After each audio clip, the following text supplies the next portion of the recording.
Hey, Brian. Hey Jeff, how's it going? Not much. How you doing? Oh, I'm good. Running around the house, getting in a different room to avoid the inevitable baby screams. Remind me, how old is your kid? Just turned one yesterday. Oh, that's right, a birthday party. Yeah, Very fun. it was fun. It's a busy time. Yeah, it was nice. My whole family came in. My wife's family came in. So it was a lot of fun. Awesome. Hey guys, how are you? Good. How are you, Brian? Doing good. I Brian, don't how's it know. going? Good. Good. Excited to do this thing. Yeah, man, it's gonna be fun. Hey, I just called you Brian, but you're Blake. Sorry about that. Same thing. It's all good. Yeah, I tell people, yeah, as an attorney, you can call me Jeff or any other four-letter word. I don't mind. Whatever works. We'll let some people trickle in, and then Blake, I'll just like get out of your way. I'll let you do your thing. Alrighty. After a quick intro, Cool. we also got to catch up separately because I know we've wanted to and haven't had a second to breathe. So we'll get Yeah, there. man, all good. I'll shoot you an email after this so we can get some time. Okay, Brian, did you cut the long hair? I did, but like That's what I was just about to ask. I was like, I didn't yesterday it looked different, but you had the hat. I had the hat. Yeah, I cut all my long hair off, and now it's kind of like floofing out. It's my hair is so thin, and I have this. I'm like lit from this window, and then I have that weird zoom blurred background, so it makes my hair look so transparent. I look like a fake head of hair. It's really weird.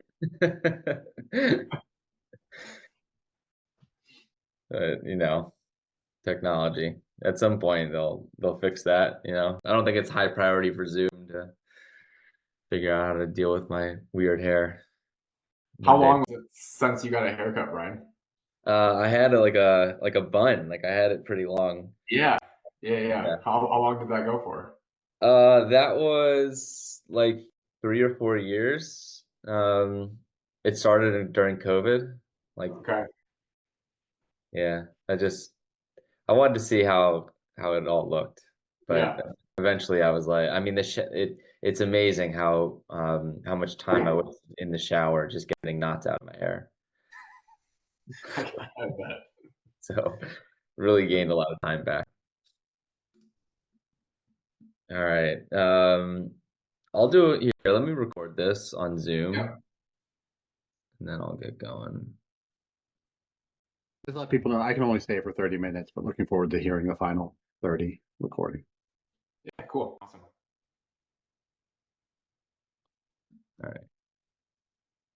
Cool. All right. So I'll just briefly intro Blake. Blake reached out to me maybe a couple months ago on LinkedIn just to kind of talk about what he was building and what he does through, I guess, both of your businesses. You can kind of talk about the different ones that you run. Has been focusing a lot on helping lawyers kind of get out of their own way and leverage their customer relationships to spur growth. I think there's a lot of different ways that we all think about um, marketing ourselves, and there we go. And then and so some come more naturally to us than others, depending on who you are. Some people like posting on social media. Some people do some other form of like paid advertisement if that's more natural to their firm or makes more sense. And a lot of us rely on customer referrals, so people we've worked with talking about us. And so Blake's building technology or that focuses a lot on leveraging sort of like the right point in time to reach out for reviews and referrals and things like that, but also thinks a lot about customer journey. So how do people find you? How do they interact with you in the beginning? And then what's that life cycle look like? When are you kind of like triggering them to take certain actions that may benefit your business and drive more growth? And we had a really good conversation. I think he's thinking in really cool ways around how he can help law firms build. and grow. So I figured I would just kind of get him on here and let him do his thing. He'll probably do a much better job introducing him and what he does, but that's the best I could do. So I'll toss it over to Blake and let him run with this. Perfect. Yeah, thanks, Brian. I'm excited to do this. I'm gonna try. Am I able to share my screen? Let's see. Let me make sure you are. One sec. Cool. You should be able to now. Okay, perfect. All right, can everyone see this?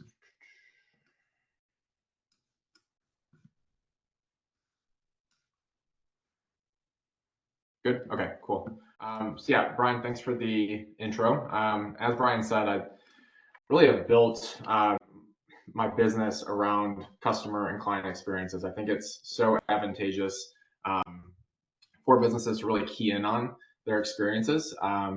The problem that I saw over and over again throughout my life and how I got into the legal world was actually my dad owns a law firm, so I've always been very close to the legal world. But outside of that, work with accounting firms as well as bookkeeping businesses, and again, key in on client and customer experiences and turning those into growth. So kind of stumbled into this world of experiences because what I saw time and time again was this growth at all cost problem that I call. And I put this LinkedIn post right here that I recently posted, and I'll just give you an overview and summary of what it is. But it highlights this growth at all cost problem by talking about you can have the best marketing agency in the world, right? That sends you more leads than you can handle on a monthly basis. But if your customer experiences or client experiences are average or worse, you're going to be scraping the barrel month over month, right? And continuing to go back and spend more. And I saw this in multiple businesses that I've worked with, and again, came up with that growth at all cost problem. And I found that the focusing on experiences can help solve that problem. And furthermore, I found that this exercise that we're going to go through today, called customer journey mapping, is a great way to solve this problem and improve what I call the 3 R's, which is referrals, reviews, and revenue for your business. Today we have Jeff from Intellectual Strategies that's actually going to go through with me. We're going to build one out live for his firm. So super excited to do this. But before I jump in here, I want to ask if anyone has any questions on customer journey mapping overall, or also see if there's anything that you want me to cover as we build this out. No, not right now. Cool, awesome. Jeff, are you there? I'm here. All righty, you ready for this? Yeah, let's do it. I'm excited to see what happens. Cool. So I'd like to first dive into an overview. Jeff, this is specifically for your firm. And disclaimer to the audience, Jeff and I have communicated only a few times via email. So we're going into this not knowing much, which I think will make it cool. But in this overview, before we dive into this map, I like to call out areas like the target market that you're going after, the tech stack being used, some of the key areas that come to your mind that you want to improve. And then I also dive into some experience trends and themes that I'm seeing in the overall market. Jeff, just by looking at your website and LinkedIn, it seems like that target market that you guys are going after is tech, e-commerce, SaaS. Is there anything that you think would be important to dive into there, like detail-wise, or is that a good overview of it? No, I think those are the markets, and we tend to work with clients who are kind of innovation centric. So Okay. building brand or building technology or product. Cool. So we kind of get involved with people who are anywhere from the idea stage to, trying to scale up a successfully running business. Awesome. And then as far as the tech stack being used, I took what you said in the email and put it here. So that should be everything. Was there any other tools that I missed? Nothing. Yeah, that's the basics of it. Perfect. And then as far as key areas to improve, a few areas that I noticed that you referenced, which I'll go one by one, and you can tell me if we need to change this. But the first one you mentioned was wanting to improve the discovery to onboarding experience. So once someone engages with your law firm, improving that onboarding experience when they go from, hey, I actually want to work with you, you guys are onboarding them, et cetera. Does that sound about right? Yep. And then the next one was the onboarding into getting started. So kind of just hit on it there, but they want to pay you, great. They want to work with you, but then how does that experience look once they're actually getting started with you?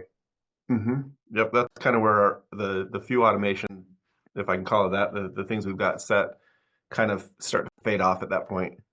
Got it. And then third one was turning leads into buyers through like nurturing. So I can imagine you probably have some content and things like that you're giving leads. Is that what you meant by that when you mentioned nurturing? Yeah, we don't do as good of a job nurturing as we could. So we've got leads, but we don't, we don't send out newsletters or those types of things. Cool. And then the last one, you mentioned that you guys are putting feedback systems into place, which is great. So I want to talk today about how to turn that client feedback into growth. I find that businesses get into the stage where they start to gather feedback, but then the data just kind of sits there and they don't do anything with it. I think it's a huge opportunity to, one, find some key referral sources, find people that are going to give you those positive reviews, and also use that feedback to improve your experiences. So curious from your end with those feedback systems that you guys have put into place. I can imagine now you're trying to think about what do we actually do with these systems that we have. It's even simpler than that. We've built a way to get some feedback just using the job form. Okay. But we haven't. I don't think my team is actually using it yet. So Okay, cool. Perfect. Is there any other areas that I didn't call out that come to mind? no, I mean if we get through some of that list that you just mentioned, that'd be awesome. Perfect. And then the last one here is just an area that I always include in these maps are just experience trends and themes that I'm seeing across law firms, but also, as I mentioned, we work with accounting firms and bookkeeping businesses as well. So these are just themes that we're seeing across the entire market and across our customer base. The first one is more personalization. I'm sure you guys continue to probably feel this year over year is that people are becoming more demanding. They want more out of your business, and I think it's a good thing and a bad thing. It's a good opportunity to differentiate yourself if you're able to provide more personalized experiences, and you can do that through different tech automations and workflows. But I think looking ahead, people are going to continue to just demand more, and I think personalization helps that. Second is an easier time engaging with your business. Some people do this through client portals and things like that. Other people are doing it in a simple way through tools like Calendly, right? Just making it easy to contact you. Any of those things can really help just smooth out and make it a seamless client experience. Third one is quick wins. So when I say quick wins, I don't necessarily mean a quick ROI or a quick case win. We obviously know that's not possible, but a quick win can be as simple as going through your onboarding experience and making them feel like they made the right decision to work with you, right? And right when they click go and want to work with your firm, making that experience seamless can be a quick win. There's other ways that we'll go through as we build out the map to help deliver these quick wins and just continue making the experience again more seamless and favorable to your client. Two more here. The one that I think is super important, especially as we live in a world now where people are focused on tech and automations that they can put into their business. I'm seeing a shift toward wanting to be human powered but tech assisted. What I mean by that is I think businesses are now at a point where they can do a lot more with less, but clients are still wanting to talk to a human. So I think there's going to be a good balance of being tech assisted in the background, but also having that human interaction in the front end. Last one, and Jeff, you and I talked a little bit about this in our email exchange. And I'm curious to see too if the audience has seen this trend. I've seen it with customers that we work with, but I'm seeing a shift as it relates to solo and small firms specifically, going away from a single CRM and having this what I call like multi-micro tool tech stack. And what I mean by that is instead of focusing just on a single CRM and having that be kind of your workspace and single use case, you're using different tools and connecting those and it's allowing firms to ultimately make a more customized experience. So I think we're going to continue to see that more so in the solo and small firm world. But those are just, again, some quick themes that I wanted to call out before we dive into this fun map here. Hey, Blake, so, yeah. Just real quickly, I saw a question in the chat asking what my area of Oh, yeah. expertise is. So I'm a patent attorney by trade, but I've over the last 8 to 10 years, I've created what I call a fractional legal team. So we actually serve as there's 5 of us, 5 attorneys and 5 staff. We're essentially a kind of a fully staffed in-house legal team for startups. So while my practice area is really IP turned GC, across the team we kind of cover a lot of the areas that a startup or a founder would need to get from idea to an ongoing business. I hope that helps, Dina. Awesome. And then now we'll dive into building out the actual map. Before we do that, I want to call out some of these icons. So what I do throughout the map is place these different icons to call out different things. The first one is you'll see this robot guy. That's just different tech and automations that you use in your firm. So as we move through the different interactions, we'll call out the different tech tools that are being used. The next one, this brain icon, is what I call moments of insight. I think these are super important, especially in the discovery phase. And what a moment of insight is, it's something that shows the power of your firm and really can help speed up the sales cycle at your firm and make calls, discovery calls specifically, more productive for you.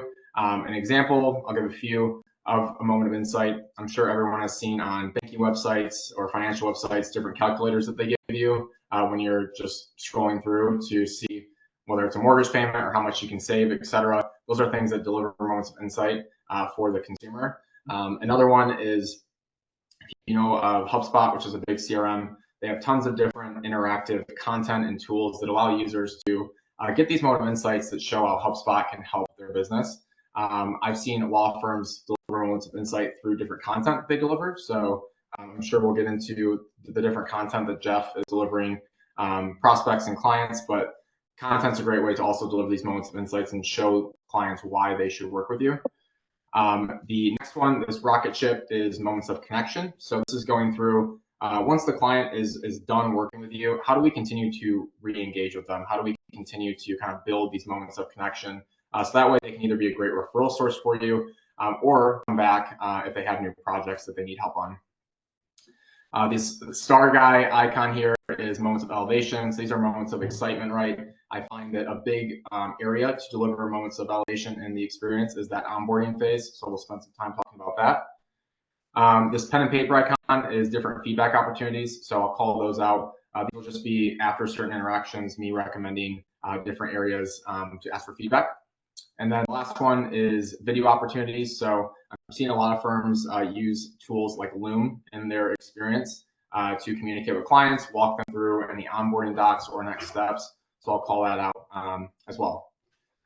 So now, Jeff, we'll dive into the actual map. We'll just start with stage one, which is discovery and moments of insight. First, we'd love to hear from you how you're finding people and how they're finding you. So we've tried a few different things like Facebook advertising without a whole lot of success. In my business, it's pretty much all referrals. A lot of those we do track our referral sources to some degree for all of our leads coming in, who referred them, if anybody. But you know, what I see is when I post more on LinkedIn, because I'm somewhat active there, we get more leads. And then when leads do come in, they'll say, like yesterday, somebody said, you know, I read your stuff on LinkedIn and it resonates with me. So that's really the you know, existing clients, some non-client kind of partners, if you will, and then some LinkedIn people show up. Got it. Awesome. And what's that next step that you want them to take? Where are you ideally wanting them to get sent to? Is it your website? Are you looking to book a discovery call? How does that look? Yeah, we book a discovery call. So I often will just say, hey, let me know sometimes you're available. Alternatively, you can go to my website, see my calendar, and book a free strategy call, we call it, with me at your convenience. And that's how 98% of our leads come in, is through that strategy call booking. Got it. And once they book that, you mentioned you guys are using some automations. Is there any information or content that they get once they book a meeting with you? No, they don't get any like helpful tips or anything like that at that stage. What they get is we send them, it's a very simplified form to book the call, and then we send them a follow-up, what we call a strategy questionnaire, which is really just asking, tell us a little bit more about what you're looking for and which areas of legal help you need. And we break it down into, contracts or disputes or fundraising or, entity stuff or IP. So people can just give us a heads up with what they think they're looking for. And candidly, a lot of people don't know how to fill that out because they don't know exactly what they need. They just know they're starting a business and need legal help generally. Got it. And then the strategy questionnaire gets sent out. That's automated, right? Uh-huh. Perfect. You mentioned you guys are using a tool, I believe Make, right, to do this? Yeah, stuff is integrated with Make. We use Calendly for the booking. We use Monday.com for kind of our database of where we keep the leads and where we keep some of the template items. We use JotForm for our forms, like the strategy call. Yep. Perfect. And then once they hop on that call, how long is that call usually? 30 minutes usually. Okay.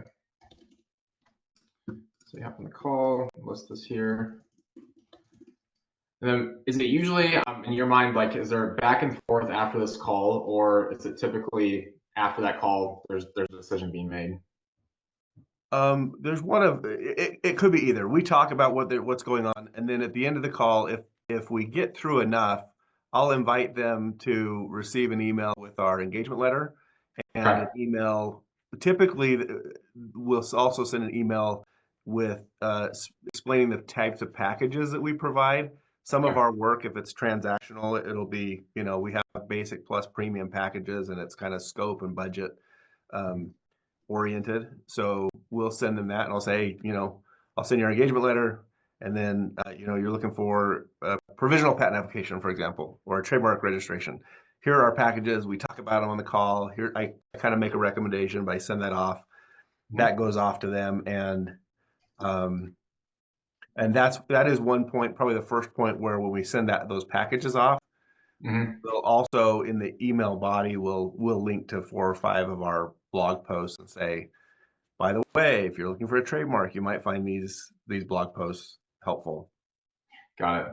And then have you guys used Loom or any other video content throughout that experience? Just No. walk through the packages or engagement letter? Okay. Cool. No, what I've done is I invite them, if you've got questions about the packages, beyond what we talk about on the call, just let us know. Cool. And then what are you guys using for the engagement letter? The DocuSign, or what tool do you guys use? No, it's on JotForm. JotForm does it? Okay. I think that's where the signature happens too. Got it. JotForm eSign. Then is there any, throughout this experience, any other automations to call out here?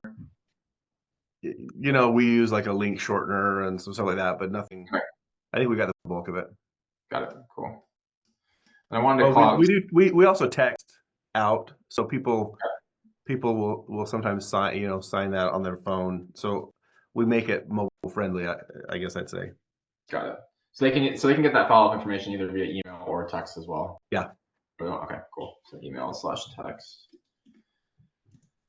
Then from there, we need to dive into the nitty-gritty, because I can imagine there's probably some follow-up that goes into this with most people. But after they get that follow-up email with the packages and engagement letter, I would imagine in a general overview, there's either the yes or the no. They're going to work with you or not. Okay. Yeah, cool. that's usually pretty quick after that. So. And where we have some clients who don't fit into our packages, or they're looking for something more specific, we'll just have a conversation, usually make a recommendation on the call saying, hey, we need a retainer of X to get, and here are the steps we would get through with that retainer. So. Got it. Is there anything content-wise or recommendations-wise that go out to folks that say no to you? That say no to us? Yeah. Or you may say no to them. Yeah. Nope. No, we don't have any. We do have some clients we say no to, and we send out. We have a couple kind of pre-selected automations my staff can send out if they're looking for. We do all business stuff. We don't do family law, criminal law. So stuff like that gets kicked out. What I call kind of our admin conflict check. Cool. Yeah, why I asked is I had an interesting call last week, the law firm that we work with, and they mentioned that some of the folks that they've turned down, this was a personal injury firm, but some of the folks that they turned down actually ended up becoming great referral sources. And I was diving into why. And they said even if they're turning them down, they're still sending them to the next source, right? Or the next stage, and they're giving them recommendations and things like that. So it's a very simple process that they're doing, right? With just kind of the no email, we'll call it, or the no content. But it can help down the road, because you never know when those people will come back, right? So Great idea. call that out. Well, let's look at, so when someone says yes, we're going to now move to this onboarding, what I call moments of elevation stage. You mentioned this was something that you wanted to focus on. How does that look? I mean, they sign the engagement letter, and then you guys are you doing like a follow-up call with them to walk through everything? Or what I want to focus on with you today is how can we make this process more seamless, right? So the onboarding experience for the client side is amazing, but then also for you guys, it's more productive. Yeah, this is where we go from more automated to less automated. So Okay. engagement letter gets signed, a folder gets created on the server, and then we follow up with the scope, make sure we get the scope of the retainer. Once that happens, then my staff manually is following up with them to gather the retainer. And once we get the retainer, because most everything we do is paid up front. Once we get the retainer, then I have somebody on my team, I call her a client relations specialist. She handles a kickoff call. So she'll get the right attorney on the call with the client, help schedule it. And it's kind of it's the kickoff call. So we go on the strategy call, we go over kind of high level what's going on and what to expect working with us. Kickoff call is dive into the details for that specific project. Got it. And then after that kickoff call, I can imagine different cases, right, are going to be different. But as far as just a general overview goes, are they getting next steps? Is there emails that goes out to share, hey, here's what's next for you? Walk me through that. It's probably haphazard in the sense that it's just case by case. Yeah. Some of the things, because I've done extensive patent work in the past, we've got some very structured kind of timelines and communication templates, for each step of the process. Other things are just, each attorney handles them to get them done, in their respective time frame. Got it. And then you mentioned Monday. Is that where you guys are tracking projects to as they come in? Yeah, Monday we started using that as our project management tool, really. But we track most of our business in there, from finances to retainers to time off to projects matters to CRM is all in there. Got it. Where do you see the biggest gaps in this stage specifically for you guys? For the onboarding, Yeah. our hardest part is when we have, we send out, so after they've said yes, so the hardest part is this: some people can say yes to our engagement letter, but then we don't actually convert them into the retainer stage for some reason. They're like, hey, and maybe it's because we've made it so simple to sign our engagement letter.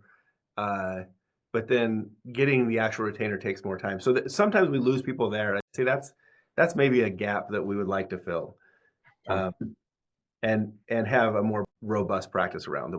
We don't have one at the moment. It's kind of just manual follow up and, hey, staff, have you checked on this person?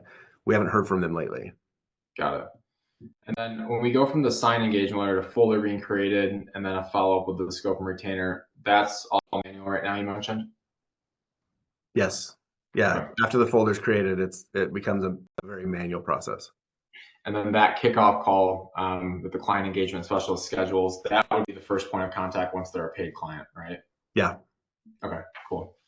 And then from there, are you guys internally going to Monday, and and you mentioned you guys have SharePoint too, right? So are you going on Monday and SharePoint to track the progress and document gathering and all that stuff? SharePoint's just our file server, so we don't really use that for anything more powerful. Monday is where we track the progress of cases. So each of our attorneys has their board that gets populated from the kind of the larger matter board. We have a patent board, we have a trademark board. We assign it out there. It populates onto Danielle's page or Trevor's page or whatever. And then they track each attorney tracks their projects on their individual boards. Got it. What I want to call out here too, with this kickoff call, I put that pen and paper icon because I think it's a great opportunity to ask for feedback after that kickoff call is done to see how their experience is going so far. What I've seen in the past is maybe, and you may not know it because we're all in the weeds running our own business, but maybe a client on that kickoff call had an experience that didn't meet their expectations. So I think that's a great opportunity to potentially get in front of any issues. Or I've seen people just by asking, they find different business opportunities, right? They find out, hey, we actually have this going on in our business as well. Can you guys help with this, right? So I think it's a good time after that, and we can look at different ways, Jeff, to have automations kick off a feedback form using JotForm once that call is done. I think it's a great, easy way just to see, one, making sure the experience aligns with them, and then two, finding out if there's any other business opportunities that are available. But it just shows you care. Yeah. That's a great point, because we have in the circle I run in, because of my history in patents, I get a lot of people come to me and they're like, "Oh, we need patent this, patent that," and we've had clients who've been on board with us for 2 years, and they're like, "Wait, you do that too? You do other stuff?" Yeah. So I totally know what you're saying. Yeah. And what I want to add here too is I'd recommend, once that engagement letter is signed, folders created, let's talk about crafting a welcome email. And this would be a good opportunity as well to include some video just to walk through like what they're getting and what to expect. Because some people could just be getting these emails and be like, I don't know what the heck this is, right? I'm not going to fill this out. So I think it could be an interesting opportunity for you to have this welcome email. Once that engagement letter is signed, welcome email goes out with a follow-up of what they can expect and why they should choose to work with you again, and continue reiterating that, and just make this experience super seamless where right from there, they're understanding it all, they pay the retainer, they're scheduling that kickoff call, and making that whole process easy.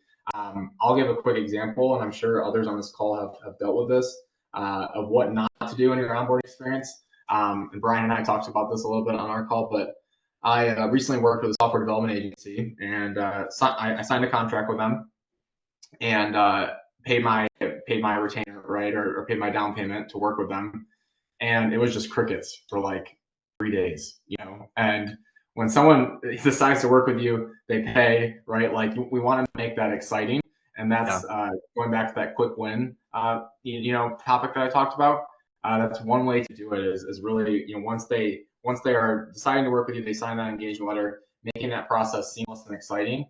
And automations are a great way to help with that as well, just so you don't have to manually be going out and following up, et cetera. So I wonder if we can talk through that more even after this call, but looking at different automations to help make that more seamless. That way it's like boom, boom, boom, right? And they're just continuing to go through your journey, and you guys aren't having to manually push them through it.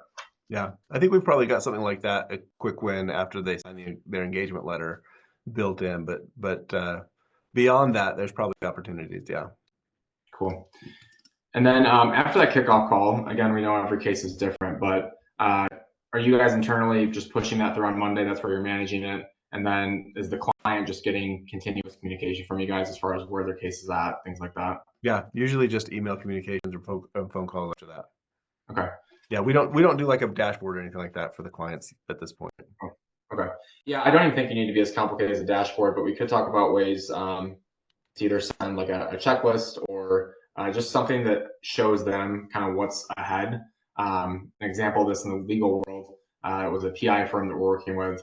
Once they start to engage with the client and they go into their discovery and investigation, that's a very lengthy phase, right? So we tried to work on different ways to just still keep the client engaged and keep them in the know, but also knowing that this is going to be a long journey, right? So I always like to look at different ways to keep them engaged, right? To show them what's next. That way they're in the know at least, but also balance that, continuous communication and stuff like that. So yeah, I'll make a note of that here.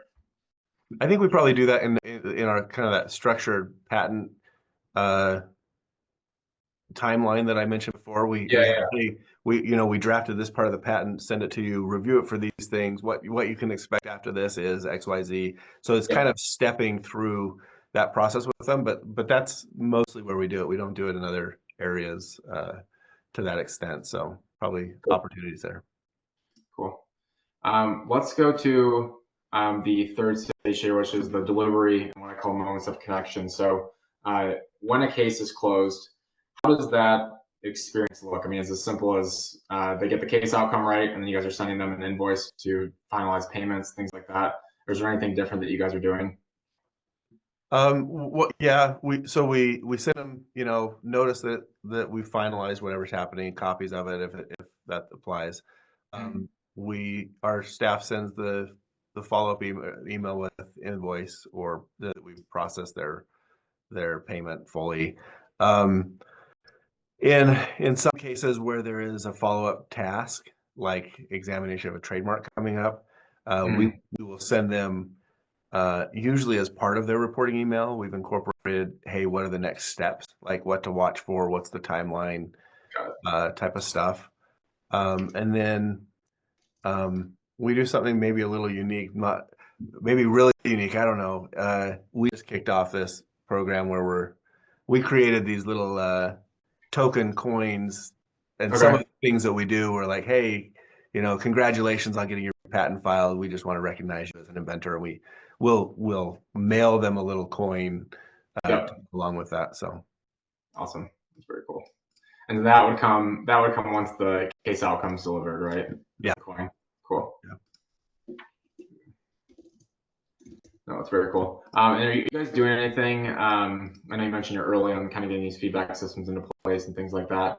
Are you asking for referrals or reviews from folks as they go through the experience? No, No. Okay.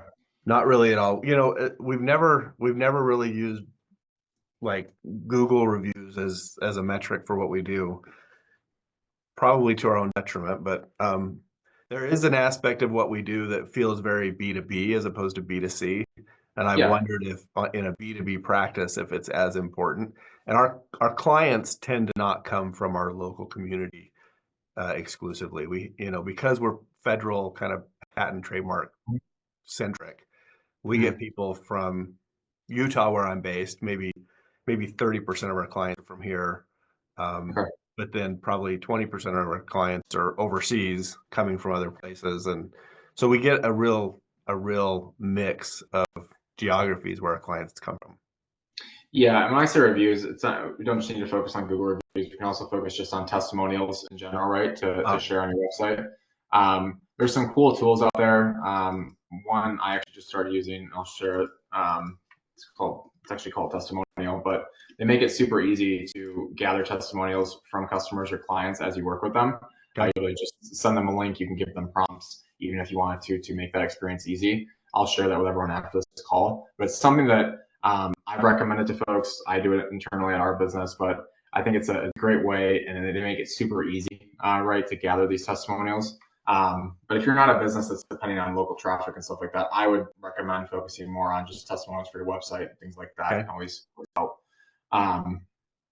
So want to ask you though, on the referral side, are you guys asking folks for referrals? No, we're not. And just to follow up on your testimonial thing, the only thing we do for testimonials, my client relations specialist, when we have a testimonial just come in, like, hey, great working with you guys, this has been fantastic. We have her log that somewhere on Monday. I don't know where it goes, and I'm not sure that we do anything with it yet. So noted opportunity there.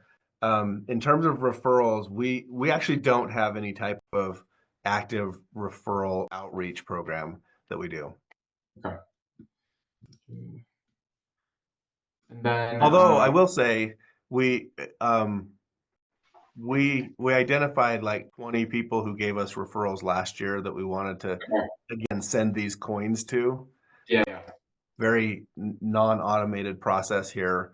We that's sent okay. out at the beginning of the year and said, hey, thanks for trusting us, and here's a little thing. And we didn't ask for referrals, but that was very effective at leading to another half a dozen good referrals almost instantly. Totally. Yeah, and those are things, without even asking that question, right, can just continue to keep you top of mind, which I think is great. That goes into my next topic is what I call just continued engagement. So it seems like the coins, and we'll call it client gifts, things like that are a big way that you guys are continue to engage and keep your firm top of mind. Might be the only way.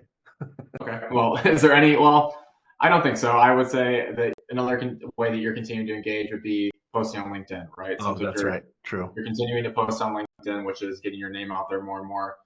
Is there any other things that you guys have done to explore continued engagement? Some people do newsletters. Some people do workshops like this. I've seen other firms. We've talked about it. We've done a few in the past, but we haven't been consistent. I think part of it is just getting the right. I mean, maybe this is an excuse, but getting the right team members in place to handle that, so that I don't have to do that while I'm trying to do client work at the same time. Yep. No, I get it. So is there anything, let's focus on this year. Has there been any initiatives that you guys have talked about that you'd like to do? Yeah, we actually almost planned a fractional executive conference and then pulled back from the size of that commitment to do a to do what's ended up being a couple. I've just launched a couple fractional GC masterminds. Okay. So we got two groups of 10 fractional general counsel that we're doing that with. We kicked off our first group last week. The next group is kicking off next week. We're going to do that for 4 months and see how that goes. So the kind of the grand ideas of a big conference turned into something more moderate and maybe achievable upfront, smaller scale. Cool.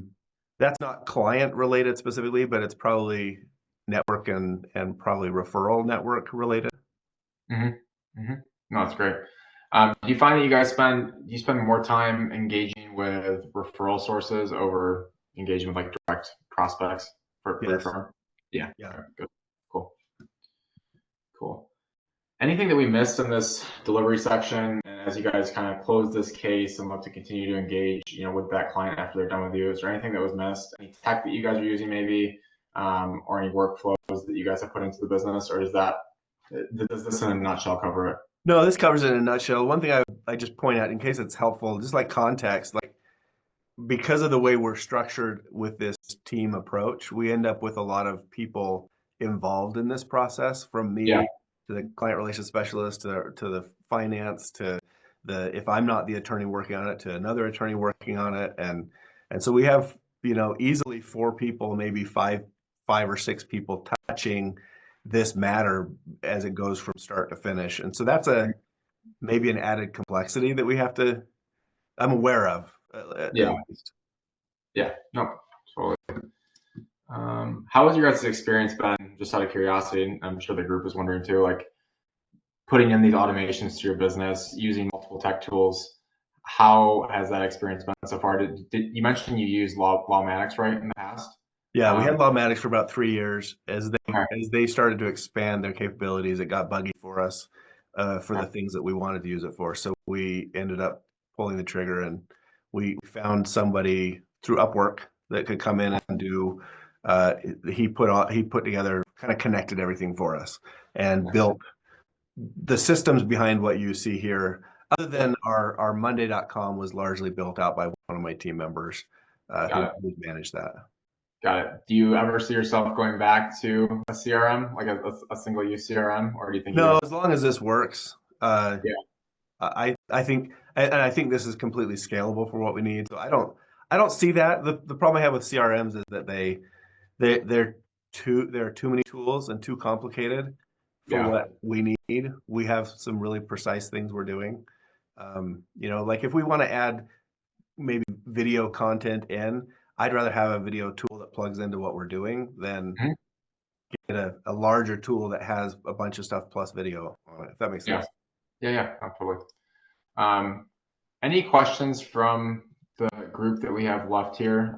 That's a general overview of the map. And Jeff, what I'm going to do is after this call, I'm going to dive in more, and I'll prepare a walkthrough video for you that I'll shoot over via email, going through some thoughts and recommendations. But at the very least, wanted to show the group today how the process starts and what it looks like, without diving too far into the weeds. But hope that was at least a little bit helpful. And like I said, Jeff, I'll be sending over an email for your specific map, and want to open this up to the group as well. Happy to create maps for anyone on the call or anyone in the community. I would want to see if there's any questions or thoughts from the group. Yeah, I'll kick off with a question if you don't mind, only because I'm curious. Mhm. Compared with other firms or accounting firms or whoever you've worked with, what do you normally see? Because I kind of feel like maybe I've got some structure here that some of my peers don't have.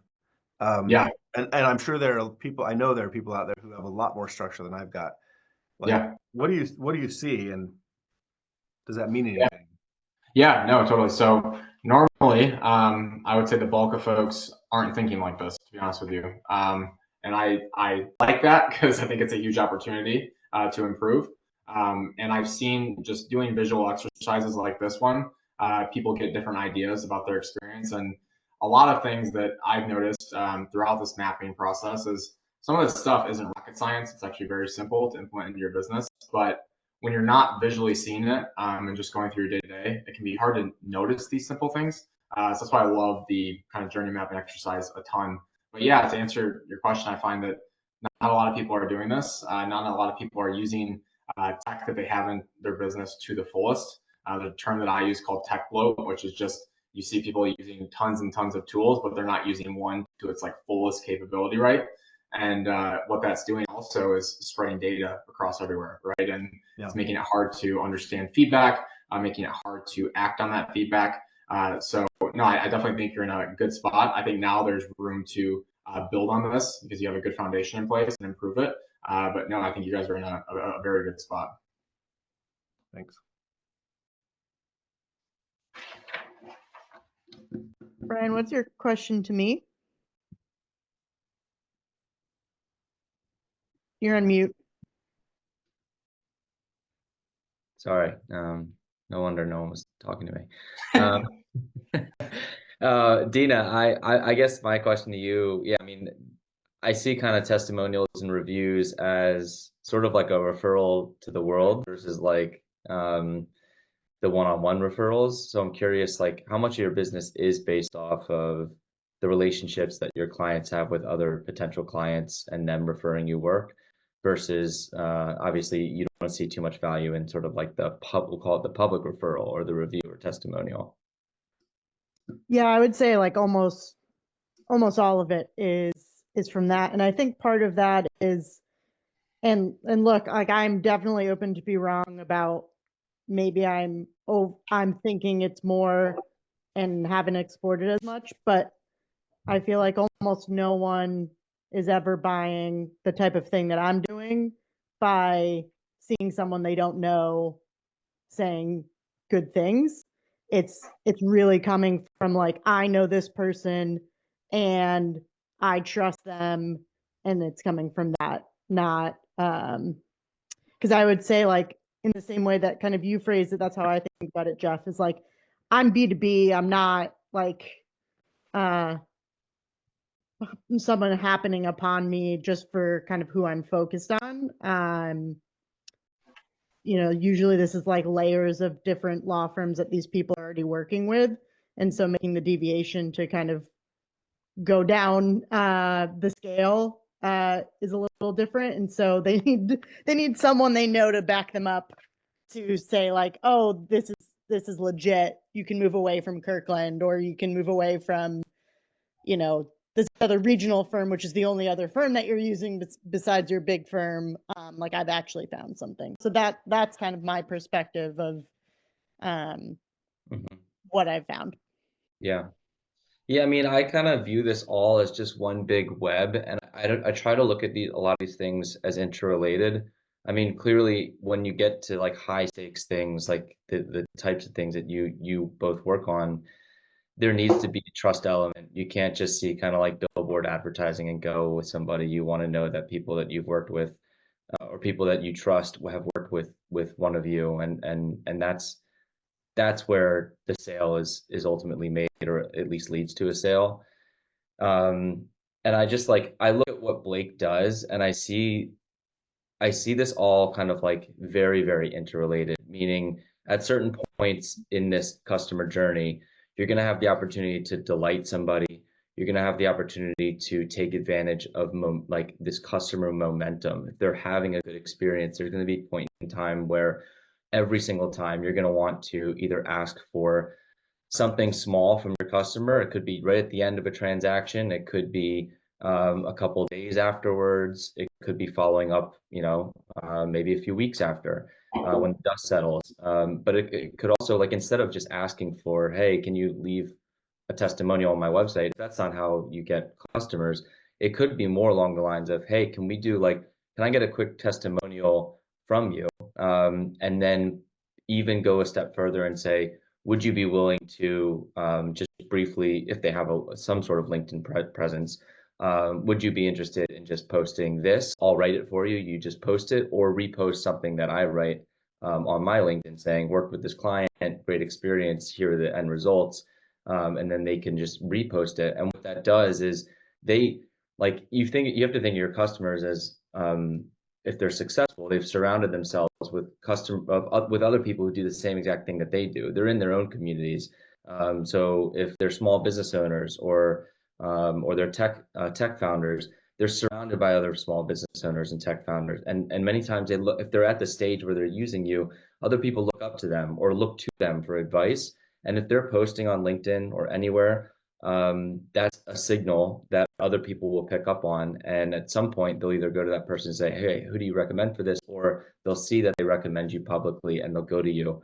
And there's all those opportunities that you have zero chance of getting if you're really just relying on the other person to haphazardly be in the right place at the right time, get a question, and refer it to you. So I think there's an element to what Blake is trying to do, which is like forcing magic to happen, because there is science behind the magic, and there's things that you can really do to trigger these types of interactions. So it's just kind of like taking this journey and saying, okay, testimonials aren't what we want.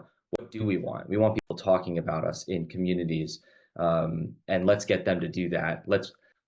And the only way you really do that is having like kick-ass experiences, so that people really are like, wow, that was not only was that good legal advice, but that was just a great experience. And I want anyone going through this or going through what I'm going through to work with this person.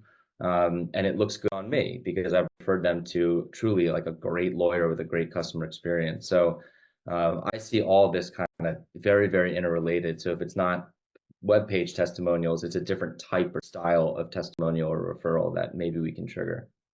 Yeah, no, and that type of stuff I do. I was speaking specifically about having testimonials or reviews. Mm-hmm. And to be honest, like I'm not sure the crowd that I work with is ones who would post about it. And part of it, to be honest, is also a sorting mechanism, because I don't want a lot of the deals where it's like a small business. And I think that's where you're getting a lot of, for reviews and testimonials, like that's sort of the market that goes to. And that's not like, I feel like I'm combating a particular reputational point as well with my clients, where that type of thing actually suggests I am not the right lawyer potentially for them. But I'm not making a broader point about searching for the right thing that Blake is doing. I just meant specifically on because we were talking about it at the time, when Jeff was saying like more B2B, just the particular point about testimonials or reviews, because I'm also designing my website right now, and I was thinking about whether or not to put that on there. So that specific piece was actually what I was talking about. Got it. Cool. Yeah, I think the review and testimonial content can, even from a B2B angle, just be helpful to have in your back pocket if someone asks, right? If you're engaging in that sales cycle with them. I think that Brian, what you were getting at is a point that I truly believe in too. Is if you're getting this feedback and data throughout your experience, you're really going to start to see your core referral sources, and I think that's a great way for B2B growth, especially. So I think that they all go hand in hand, right? But there's different, depending on your firm, cases that you're working on, et cetera. There's going to be different ways that you go about them, I guess is the best way to put it. Yep, totally agree with that. Hey Blake, I've got one more question. The answer might be that I need to read the screen closer. It's just all on the screen I've got here. If I were to add in newsletters or webinars or something like that, where does that visually show up here? Is that in the bottom line at the end? Yeah. So Jeff, what I would do is I put that into continued engagement. That would be a way for you to, one, engage with your current audience, engage with your referral sources, things like that. But yeah, that would go into that continued engagement category. And ultimately too, with current clients, you can invite them to the webinars, workshops, things like that as well. But yeah, I'd put that in that category here. I'll add it right now, actually. I'm trying to put that into the font size problem class here, but my my brand new readers are over there on the other side of my desk. Okay. I had someone last week. They're like, "Can you zoom in to the max possible setting here?" I was like, "Sure." So I get it. Got it. But no, those are a great tool to have in your back pocket. I fall into the same problem that you mentioned earlier, Jeff. It can be hard to be consistent about them.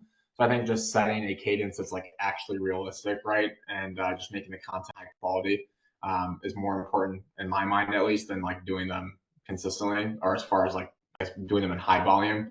I would Yeah. just recommend doing them of high quality and doing them at a pace that works best for you. Makes sense. Awesome. Thank you. Well, it's been awesome.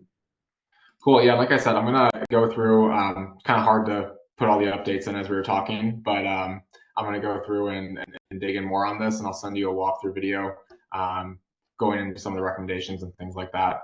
But also, Brian, I don't know if should we send like a follow-up email? I can include some of the links for folks, and they can book some time if they want. Yeah, To get please send that. You can send that to me. I can forward it along, and also um, I'm gonna have this as a recording. There's a lot of people who wanted to be here today who couldn't make it, Okay. but just having seen this, I think this is one of those like really brass tack technical things that pretty much I would say 95% of the lawyers have not even touched, haven't even gone through to map this stuff out. And I want to really call people's attention to it. So I'll be posting about it in one of our channels and getting people to check it out because Cool. I just think this is really cool. So thank you for doing this. Yeah, I appreciate it. Happy And to. I can just to tag onto that. Sorry, I can like this has made a huge difference in our business, right? The standardization, the ease of making this happen with communicating with potential customers and customers. It's such a huge benefit that I would I would say that I would do it over again, and I totally would. I've got a bunch more work that's on my plate that I need to get done, but what we've done has been a tremendous help. Yeah, no, I think it can be a huge differentiator for businesses, right? To have an amazing experience and not have to compete with larger firms, right? Especially as a solo or small law firm, you don't have the marketing budget that a lot of these larger firms have, and I find that experiences are a great way to differentiate yourself. So I tag on to both those comments. Awesome. Awesome. Thanks, Blake. Cool. Thanks so much, Blake. Let's touch base at some point soon. Yeah, thanks so much for doing this. This is great. Yeah, of course. Sounds good, guys. I'll talk to you guys soon. All right, see ya.